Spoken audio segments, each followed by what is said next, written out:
I was sort of giving a speech like this, and at one point a feminist Black Lives Matter protester stood up, smeared her face in red paint and said, "This man preaches hatred!" And I was a bit taken aback, because all I think I said was, it'd be quite a nice idea if universities taught people the full range of opinions. So anyway, what I realised when I got an invitation to this thing is that I've been missing something about feminism, which I dislike so much. And I've been missing that it is, these kids, of course, all very ill-educated, stupid people, but they're also people who are primed to be clamped to the public teat later in life. They are people who have careers ahead of them, leeching off tax dollars, will very, very rarely be any kind of productive member of society at all, and are most likely to end up, working for the government, working for charities, you name it. And there's a respect in which the modern sort of feminist movement, which basically is tearing men and women apart, and is a sort of horrible, sociopathic and dreadful sort of bigotry. There's a respect in which it's actually just another, as I said earlier, sort of attack vector for the large state liberal left. Now, I'll talk you through a little bit of some of the sort of excesses of it, and then we should get into Q&A, because it's interesting just to have a chat about these things. Let me just find, I had an interesting example. Yeah, a couple of interesting things that this is one of the ways in which the state sort of insinuates its way into the media with the help of kind of advocacy research at universities. Anyone here heard of the wage gap? Yeah, I've heard of that. Does anyone believe the wage gap? Does anyone here think women are paid less than men for the same work? Good, no idiots. Have you ever heard of campus rape culture? Have you heard of that? You've heard of that? Yeah, a few people. Anyone believe that there is a culture of rape on American campuses that rewards rapists? No, good, no idiots. This is a very good audience. Right. Most of the time when you ask these questions, when not explicitly talking to people you know are going to agree with you already, you'll find that people believe things like women are paid less than men. Well, they're not. This confuses wages with earnings. If you take all the money that men earn and all the money that women earn and do a simple division, you'll get something like 75 or 77 cents to the dollar. But that's earnings, not wages. And the reason that women earn a little bit less is they have babies and they make different life choices. This is used sort of slyly to insinuate that a woman for the same work will get 77 cents to the dollar. For just going out in her salary packet. That's of course not true. Why do they do it? Well, they do it to justify the engorgement of the state. They do it to justify enlarging the remit of programs that are designed to help women. Now, as a homosexual, I don't care too much about pregnancy, but I am nonetheless expected to subsidize it by paying way more into the tax system as a man and taking far less out, because I die earlier, I don't get sick as much, and I work much harder than the average woman. And that holds right the way across society. Campus rape culture, again, is another respect in which the state is trying to sort of infiltrate itself, not into our economic lives, but into our personal lives and into our sex lives. Most people believe the majority of what they read in the newspapers. They believe that there is a campus rape epidemic on American campuses. They think that women are one in every 4 women or 1 in every 5 women, depending on what bonkers activist Obama's been listening to that day. They believe that these women are at risk of being assaulted on campuses. Well, they're not. In order to believe that, you'd have to believe that American campuses, of course run by liberals, have higher rates of sexual assault than the Congo, where rape is used as a weapon of war. This stuff is nonsense. Why do they do it? Well, they do it to engorge the remit of services paid for by your taxes that are designed to make women feel good about themselves. Now, all of this so far sounds slightly misogynistic, or at least has an air of it, but I don't think it does. This stuff hurts men and women, and it's an example of what happens when the state runs amok. It's an example of what happens when the state breaks the bounds even of what's supposedly a relatively sensible, confined constitutional provision in the United States, and starts injecting itself into people's personal, financial, and even spiritual lives. Now, haven't completely taken the plunge with you guys yet, but I'm being pushed in that direction by a variety of things that I'm researching at the moment to do with free speech and sexual politics and education on American campuses. It does seem to be the case that in all of these examples, the government doesn't just poison everything that it touches, but it makes messing up really, really expensive. I mean, it messes up really expensively in every way and in every matter that it touches. Now, one of the things that I'll talk you briefly through a case that I found very chilling, an example of state overreach, presence of the state where it shouldn't exist, which I found quite shocking. Has anyone here heard of Gregory Allen Elliott? That case in Canada? Yeah. So some of you will know what this is. Gregory Allen Elliott is a guy in Canada. He's, nice guy, tweets a bit weirdly, bit of an eccentric, but he was put on a criminal trial in Canada for disagreeing with and mocking feminists on the internet.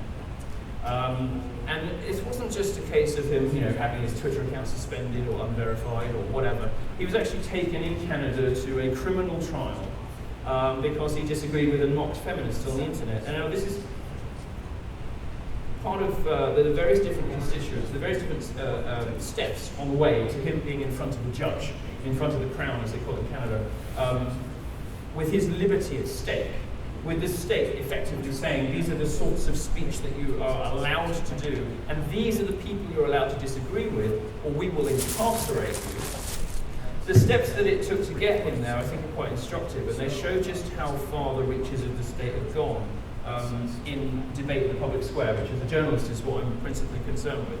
So, first of all, he argues with the feminists on the internet, and then that feminist starts complaining to the abuse and harassment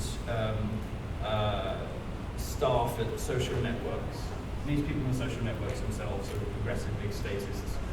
And they're very closely connected with government, of course. You probably have seen in Germany, Facebook has agreed that Angela Merkel can effectively tell them what sorts of opinions are acceptable in Germany to post on social media. So, for instance, Germans are having some misgivings about 1.2 million Syrian immigrants coming into the country, and those sorts of opinions are branded hate speech and branded abuse on Facebook. So Facebook has said yes, Frau Merkel, we will do all this, etc. Twitter's not very much better. So what happens with Gregory Allen Elliott is somebody makes a complaint, he starts getting stuff from Twitter, then the feminists turn to their next friends, which are the police. The police in Canada were intimately involved in framing the case against this guy. This is not just a case of the government being complicit or turning a blind eye or implementing law badly. There were police officers in Canada helping feminists to put the case together against somebody to incarcerate him for laughing at them on the internet. So that's the state of liberty in Canada, and this is when free speech reaches is so imperiled by the outgrowth of the progressive left and by the sort of grievance culture and feelings over facts mob, the social justice warriors and internet feminists, that people are actually threatened with custodial sentences for disagreeing with them on the internet. And this is the most horrifying case. Now, fortunately, we did a live stream for this guy, and I think we raised about £50,000 for him to help to put some of his life back together. But it's cost him about £100,000 in legal fees. He was banned from using the internet for, I think, years. I think it was 2 years. Imagine that. The left is always telling us that this is the sort of big state progressive left is always telling us that the internet is like a utility. It's like water. It's a human right. It fuels the uprisings in the Middle East, and it disintermediates power. It enables people to connect with one another. It tears down authority structures. Well, this is precisely the thing that was removed from somebody after he was told that he was expressing the wrong opinion on it, and therefore could not be allowed to have access to the internet anymore. Incredible Orwellian and absolutely horrifying stuff. Some other ways in which I've encountered recently the state getting involved in things that shouldn't concern it. Does anybody here consider buying for their children a plus-size Barbie? Do you know what a plus-size Barbie is? Do you know what that is? This is the latest invention of the progressive left, a plus-size Barbie. Now, this is an outgrowth of the fat acceptance movement, and it is designed to combat negative body image among young girls. It's the most appalling injection of politics into what ought to be sort of innocent child's toy.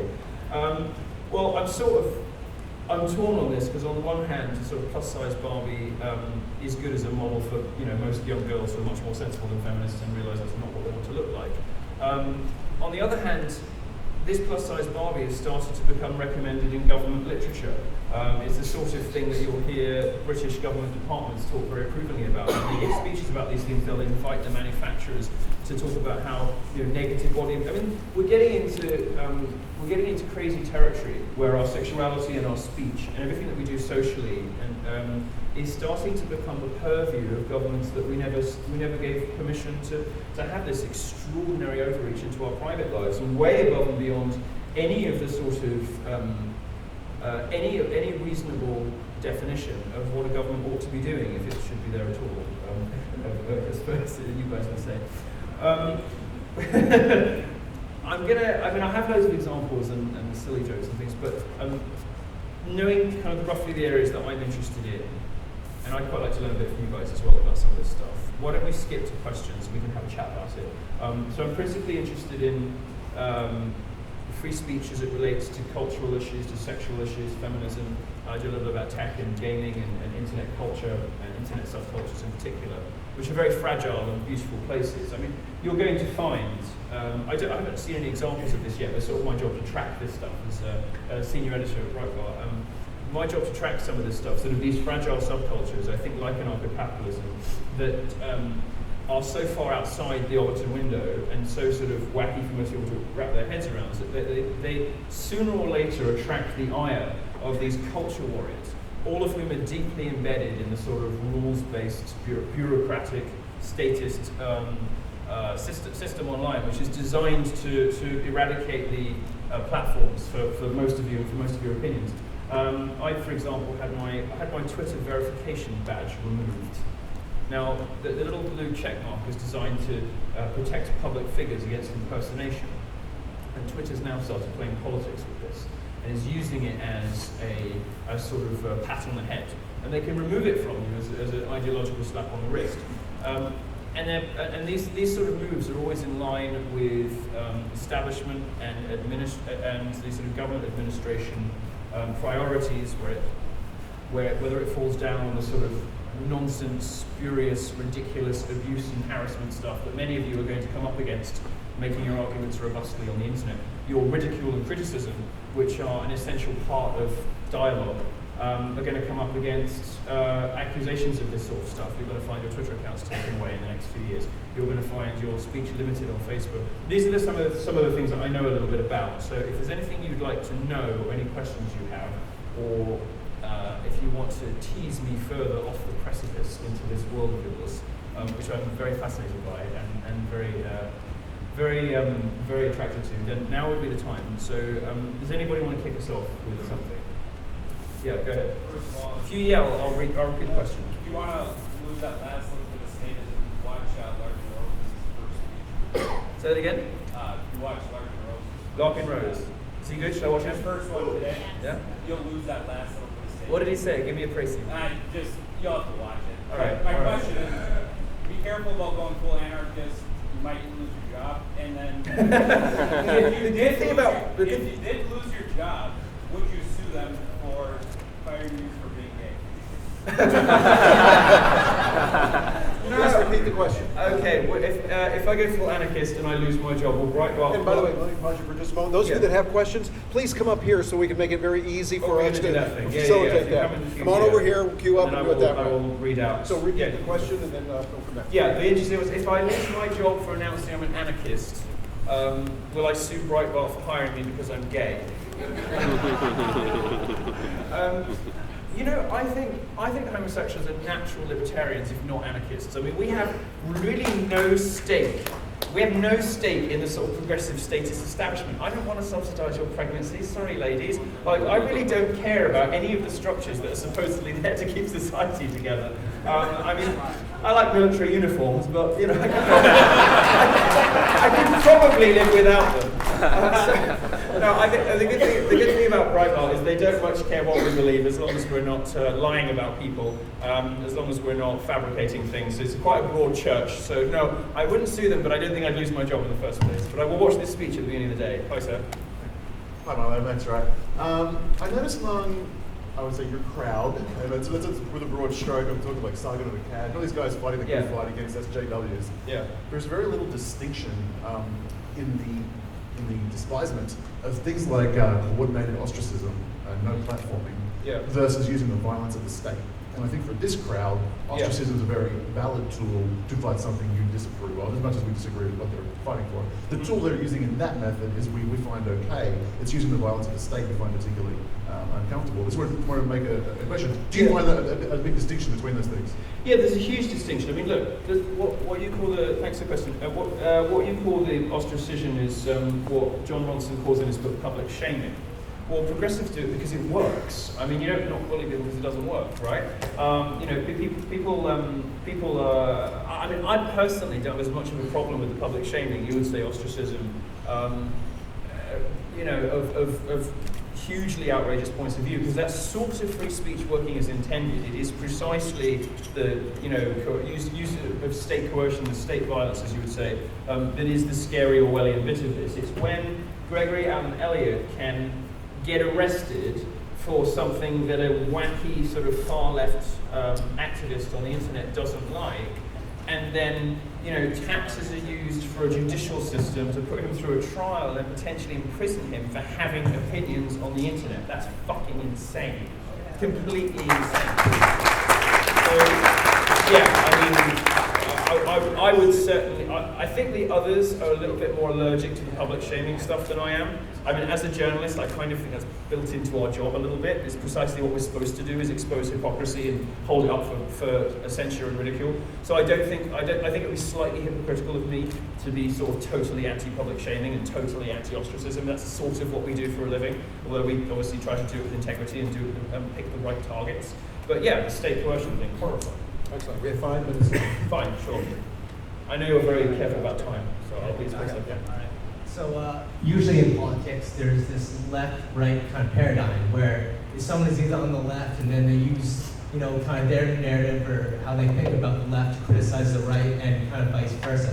Yeah. And do you think that's kind of a correct paradigm, that we should have this left-right, and does kind of that impede one's ability to think about issues apart from any social group? That's my question. Ultimately, left-right distinction is sort of broken down in an era when populists like Sanders and Trump and Corbyn and Farage are attracting the same kinds of people, and in many cases those voters are quite politically promiscuous. I think by far the more important distinction between people these days, by far the thing that separates us from one another, is authoritarianism versus libertarianism. I think people who want to control everybody else's lives versus people who want to be left alone is by far the most significant distinction between people these days. And it's certainly the distinction that I find much more useful in determining who I want to hang out with, which is the latter. You said earlier that perhaps people expect, because you suck dick, that you should support the majority of your income being taken by the state. Yeah. Are you sure that's not because you take it in the ass? I have a serious problem with that. Making presumptions about my sexual proclivities. I mean, you're not wrong. You're not wrong, but you are making presumptions. I mean, that would be my assumption. I think my serious question, just because I like to get fucked over by black dudes doesn't mean I want to get fucked over by the state. If you're already at this point of questioning, what I would like to ask you, and maybe this is something for a longer conversation or a more thought out response, but I would like to put you on the spot while we have you in front of a room full of anarcho-capitalists, which is that if you have realized these fundamental truths about the state, what legitimate functions do you see still that could possibly justify the coercive monopoly that has come to be known as government? I will say something somebody won't like, which is I don't like how you guys sometimes talk about the military. I don't like the disrespect that's sometimes paid towards the military, that I sometimes hear from this world. And that one of the things that puts me off a little bit, because I think if there is a reason to keep an organization like the state together, I think the enforcement of borders is a useful and helpful thing. And it certainly seems that where those borders break down, nobody ends up happier, anarchist or otherwise. So I suppose one of the things that is holding me back slightly is that, and if there are proper functions of the state, I don't think there should be an education. I don't think they should be in healthcare. I don't think they should be in most of the things they're in. But I do see a reasonable case for some national infrastructure of defense. Time for one question, 1 minute. Just a comment. Just so you know, there's a lot of people here that are working on tools and technology to circumvent the state, the apparatus you talk about, which censors free speech. And so I just encourage you to come tomorrow because there will be presentations on this technology of encryption and fragmentized files. And so I just wanted to say that, you know, we have solutions to the questions that you posed.